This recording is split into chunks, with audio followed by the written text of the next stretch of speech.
All right, we're going to make a random number generator here for you to use in any of your programs. So for the first thing I want to do is I'm going to make a variable let random so we can test this out. So you'll see right now if I console.log this, random is empty. And we're going to use the console to kind of judge how this is working for us. Okay, so just running, proving it's undefined, meaning it's empty, which is perfect. Now, what I want random to be to start is I'm going to use one of our math methods. So math dot and then random. And I'm going to leave the parameter blank. And I'm going to hit run and see what we get.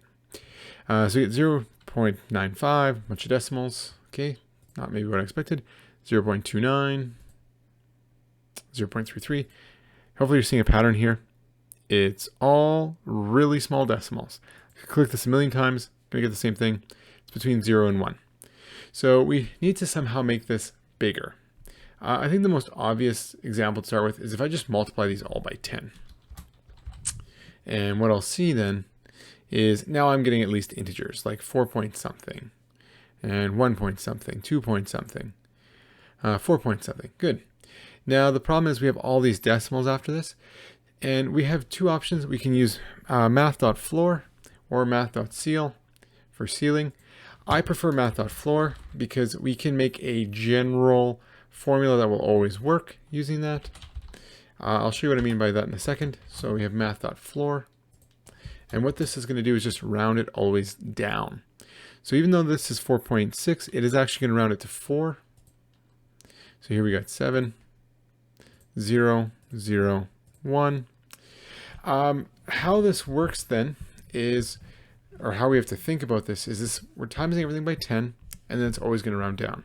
So if I wanted a value from, let's say 1 to 10 instead of 0 to 9, we're just going to add 1 here. So then now I will never be able to get 0, but I should be able to get 10 if I push this enough times. There we go. Now we got 10. Perfect. And so now I have this random generator of numbers from 1 to 10. Perfect. What if I want 1 to 100? Okay, well, that's no problem. I'll just go times by 100 then. So now I get 78, 48, 5, and so on. But what if I wanted like 5 to 10? Well, then it gets a little bit trickier. So I have to look at what the range is between 5 and 10. And what I mean by that is so our range is going to be our max minus our min. So in my example, I wanted from 5 to 10. So that means I want my range to be 10 is our max minus 5. So I'm looking for this range of 5. Okay. So that's going to be actually what I'm going to be multiplying by. Here's our range. Or in other words, max minus min. I could make that as a general max times minimum if I want to make this into a function, which in this video, I'm not going to. So if I just look what happens here. So I'm getting 3, 4, 5, 3. It does seem to be in a smaller range now, but we're not quite getting the numbers we want. We wanted 5 to 10. So then what I'm going to have to do is actually add that, whatever our minimum is here. So this number, I'm going to go just put plus min. Oops. And so what I want to do there then is I want my minimum to be 5. So we're going to add 5 and let's just see what happens. So we're getting a bunch of 5s, which is good. Now we should get 10, or are we going to get 4, which is going to be the question. If I do this enough times, it's not going to do it for me. We do actually have a bit of a problem, and I'm trying to show it, but I don't know if it's going to show up or not. We're never actually getting all the way to 10. We are getting a range, so 5, 6, 7, 8, 9. Now if you just count that out, 5, 6, 7, 8, 8 and 9, and we actually count this, it's 1, 2, 3, 4, 5 numbers. Well, our range we said was 5.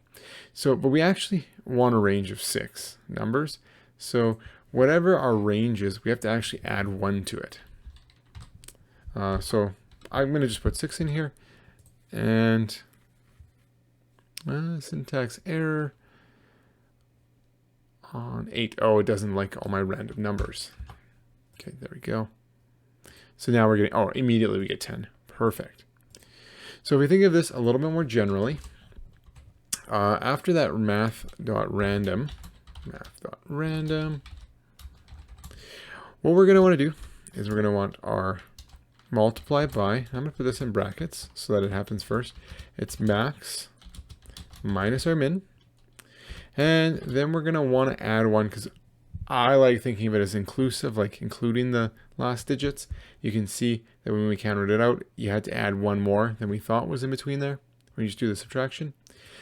And then we're always going to add whatever our minimum is.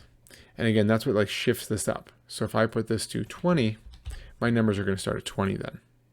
So again, 24, 23, 21, 20, and so on. So this is our general formula that we can use. You could make a function. I'll leave that up to you. And yeah, so now we know how to make some random numbers.